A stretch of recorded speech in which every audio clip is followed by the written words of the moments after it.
Bonjour à tous, nous sommes le 19 décembre 2025 et aujourd'hui nous changeons d'énergie. Nous entrons dans l'énergie de la clé 10, qui a pour ombre l'égocentrisme, pour don le naturel et pour Sidi être. J'espère que la clé 11 a été lumineuse pour vous et que ce passage aujourd'hui se passe dans la douceur. Nous vivons également une nouvelle lune et j'ai pu constater sur les réseaux que comme ça a été mon cas, la nuit a pu être un petit peu, dynamique. Nous avons reçu beaucoup d'énergie et nous sommes sûrement tous en train d'intégrer, ce qui a pu se passer cette nuit. La nouvelle lune pouvant agir, déjà, 2 ou 3 jours avant et jusqu'à 2 ou 3 jours après selon nos sensibilités. Je vous pose ça, d'une certaine façon en toute authenticité et ça a évidemment un lien avec cette clé 10. La clé 10, c'est la clé donc de l'être, c'est la clé de l'être authentique, c'est le fait d'être soi-même. Le don du naturel correspond au fait d'être soi-même et quand nous sommes au niveau de la fréquence de l'ombre, avec donc cette, ombre appelée l'égocentrisme, nous sommes tellement centrés sur qui nous sommes, sur cette notion d'identité, nous avons même peur de perdre notre identité, que finalement nous sommes continuellement focalisés sur l'environnement immédiat de notre corps lui-même et il est impossible du coup de, considérer l'autre et ce qu'il peut ressentir. La phrase que pose, Richard Rudd par rapport à ça, c'est nous percevons l'autre, le concept d'autrui au niveau de notre psyché est se fait par le biais de notre propre champ de projection subjective. C'est une clé, qui est reliée au concept en psychanalyse de narcissisme et c'est d'ailleurs la nature refoulée de l'ombre de l'égocentrisme qui est narcissique. Au niveau de la nature, refoulée, on va être dans le déni de soi, c'est-à-dire dans l'extrême opposé, mais on reste à cet endroit où, nous ne sommes pas dans notre être authentique.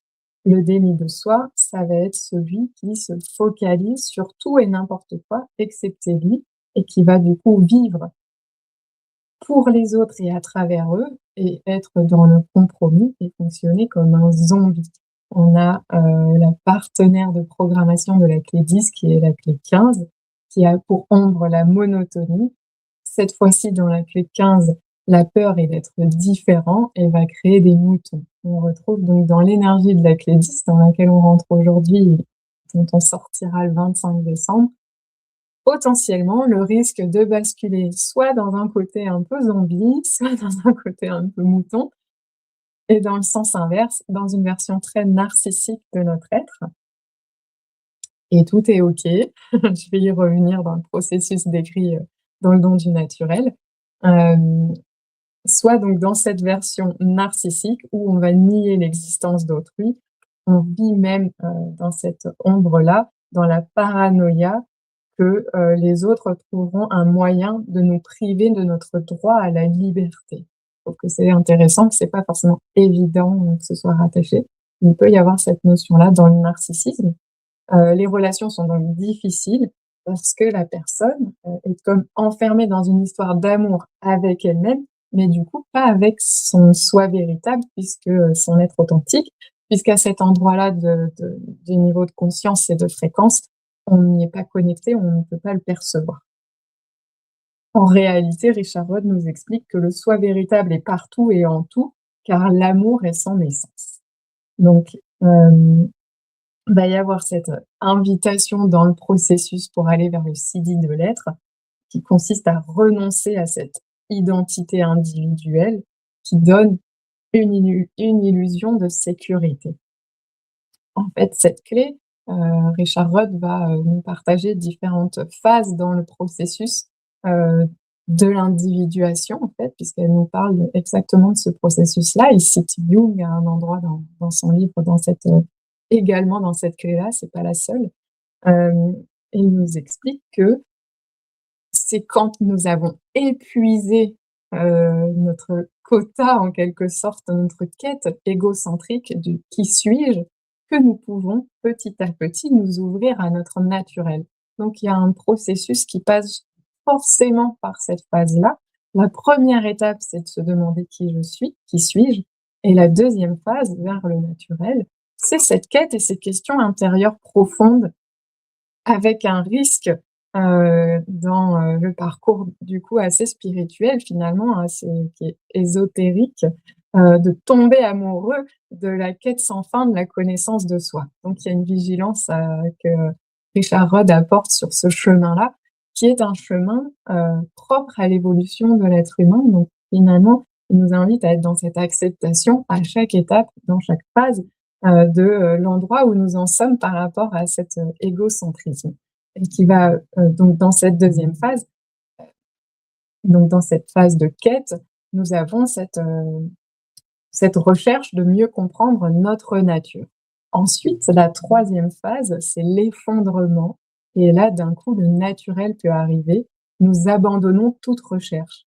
Il y a cette, prise de conscience que nous sommes indéfinissables, que, cette recherche est futile et qu'il n'y a pas de réponse à fournir à cette question de «Qui suis-je?» Mais tant que nous ne sommes pas allés au bout de cette recherche, c'est quelque chose qui va se passer de façon spontanée. À un moment, il y a comme une lassitude, il y a un abandon total, c'est la troisième phase. Nous nous la prise de conscience, voilà, quelque chose s'allume, il y a l'interrupteur qui a basculé sur: «OK, là, j'ai cherché partout».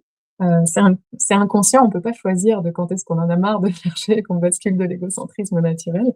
Voilà, on abandonne toute recherche. C'est la fin de l'égocentrisme, c'est la fin de l'identification et au moment de cette phase-là, on peut ressentir une baisse de notre sentiment de sécurité puisqu'on a perdu, cette notion d'identité.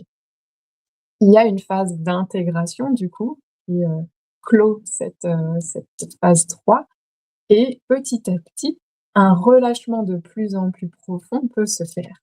Ce qui nous amène à la quatrième phase, une phase de renaissance, où d'un coup, on va extérioriser ce qui nous appartient réellement. On va ressentir une joie et une motivation profonde. On est en contact avec ce naturel authentique et c'est donc un moment de renaissance. La phase 5, je trouve qu'elles sont, assez difficiles à distinguer, c'est la phase d'éclosion de votre être individualisé et différencié. On arrive au sommet de notre mythologie personnelle, on est toujours donc au niveau du don naturel. On apporte quelque chose de nouveau dans le monde, basé sur un principe supérieur qui finalement a toujours été là à l'intérieur de nous, mais de façon latente. Donc la cinquième phase qui est donc au niveau de la fréquence du don, c'est cette éclosion de notre être qui est donc individualisé et différencié. Cette notion d'être différent, elle est hyper importante dans cette clé. C'est la clé de l'individuation.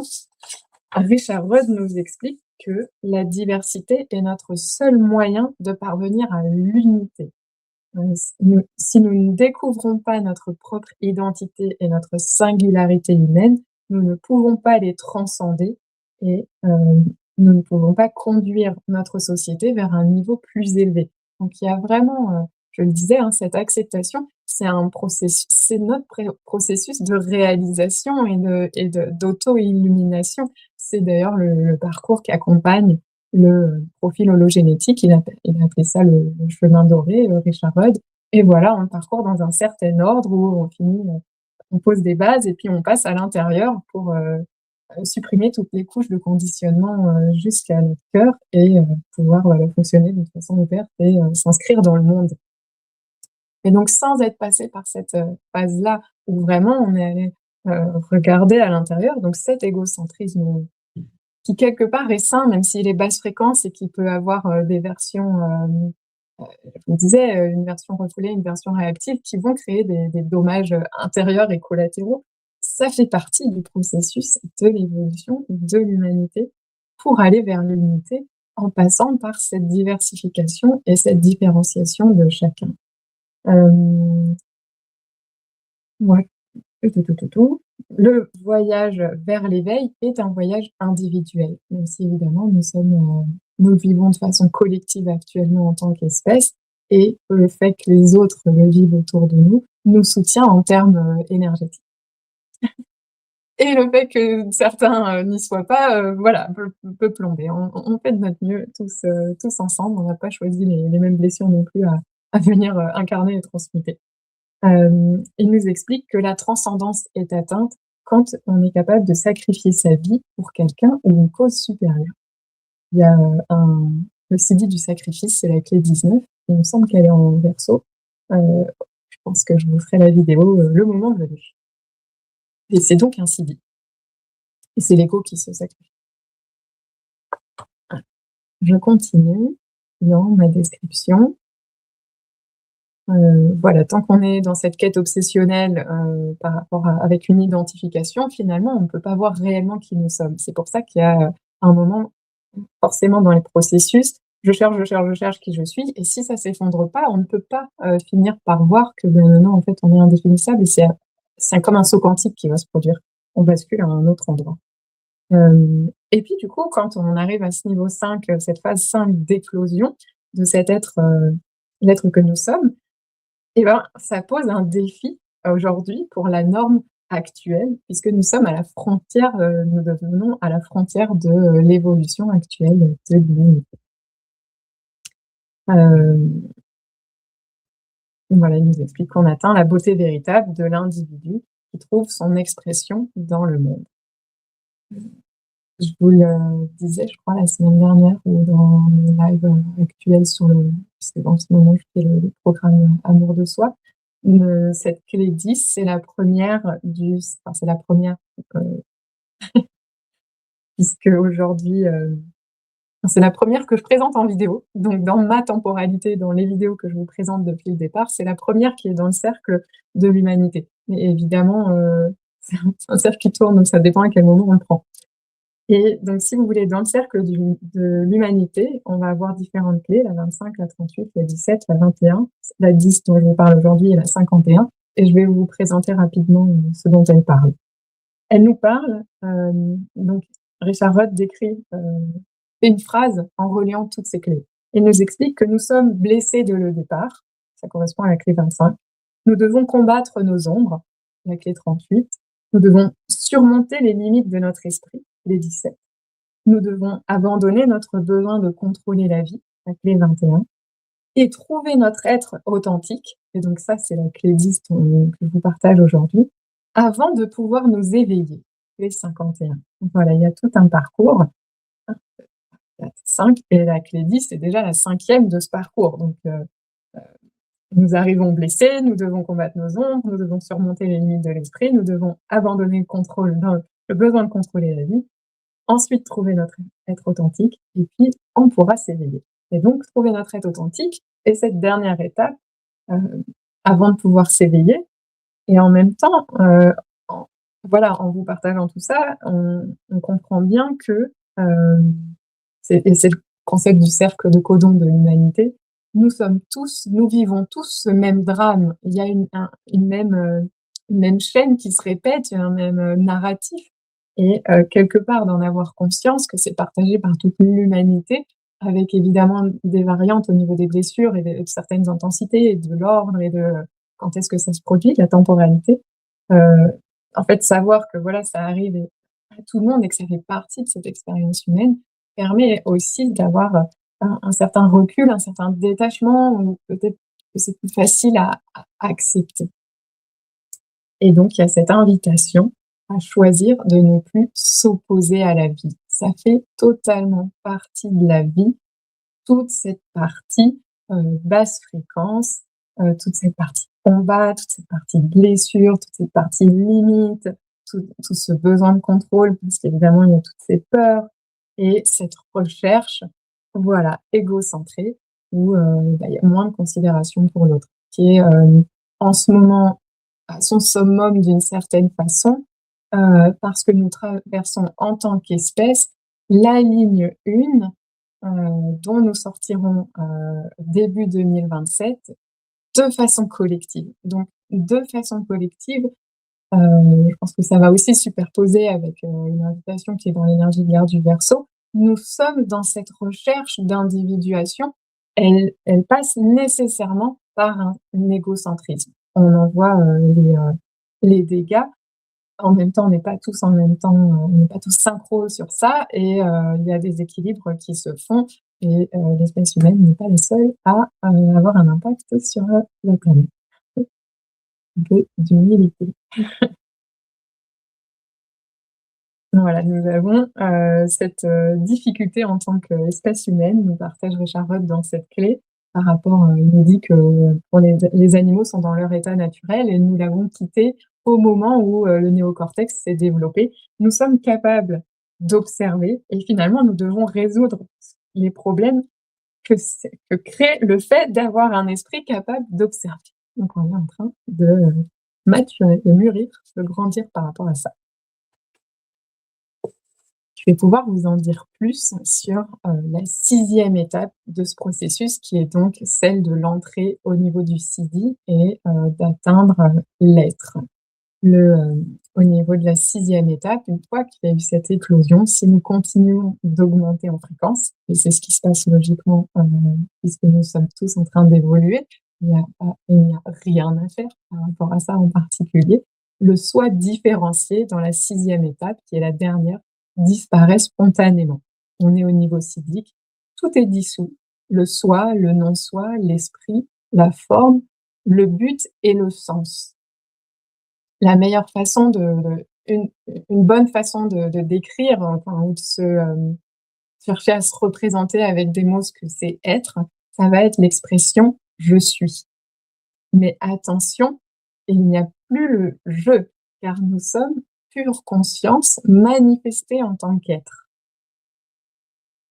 OK? Et nous avons toujours été pure conscience manifestée en tant qu'être, simplement on s'en est, détaché, on s'est désidentifié de ce qu'on croyait être notre personnalité et notre identité.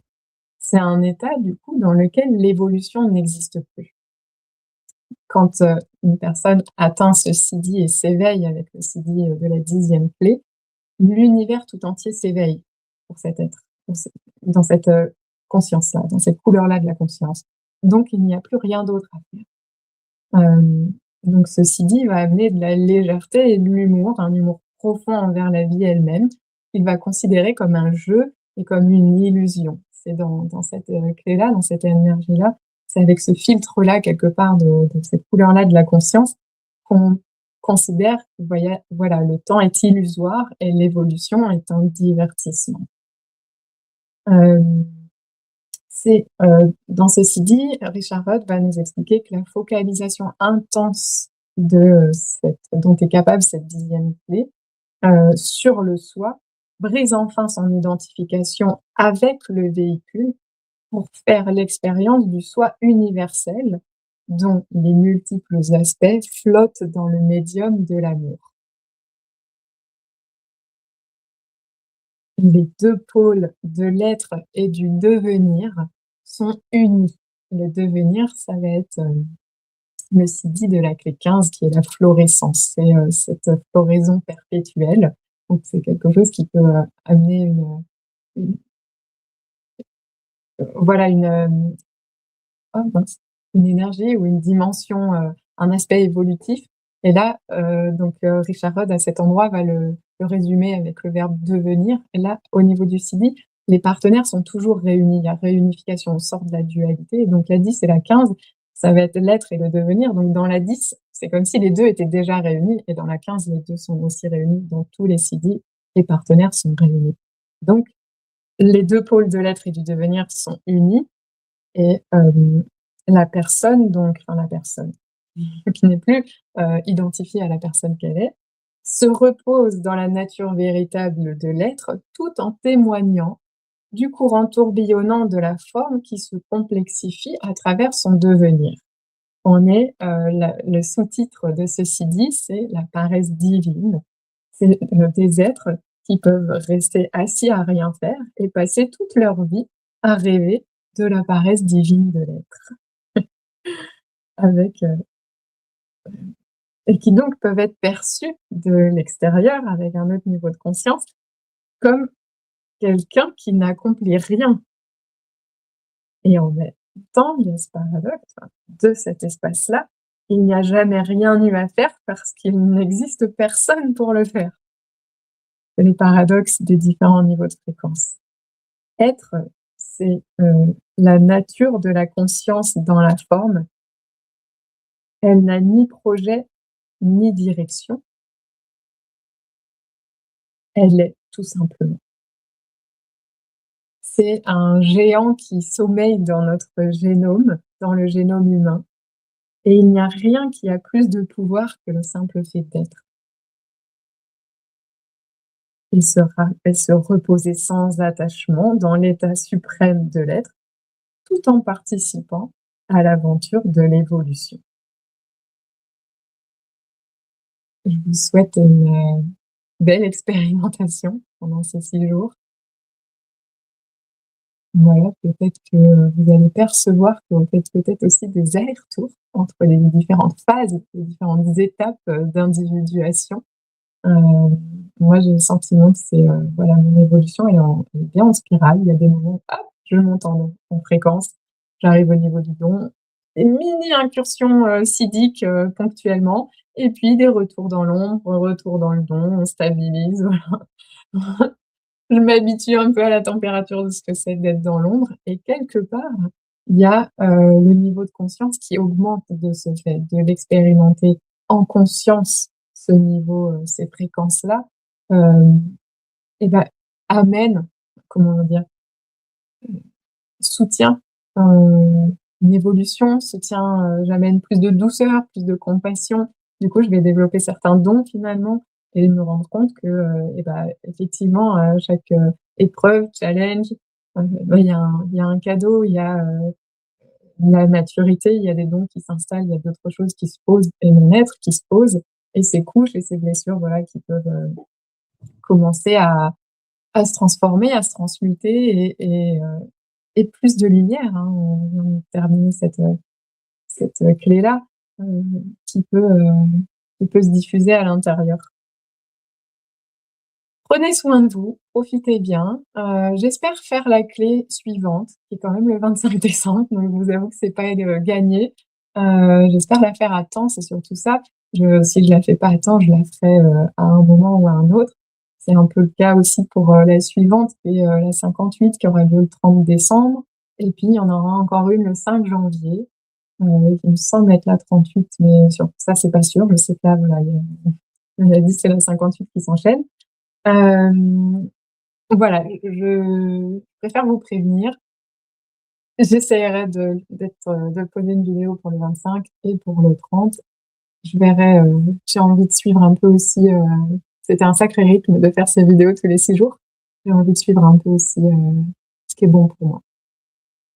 Profitez, voilà, de cette, fin d'année, de ces temps, de, l'être que vous êtes. Aimez-vous et partagez en commentaire comment ça se passe pour vous. Éventuellement, si vous avez, des réflexions, des commentaires, des compléments, c'est toujours chouette de s'enrichir les uns les autres et je vous dis, à bientôt et à tout à l'heure pour, la suite, dernier épisode, du programme Amour de soi. Merci encore.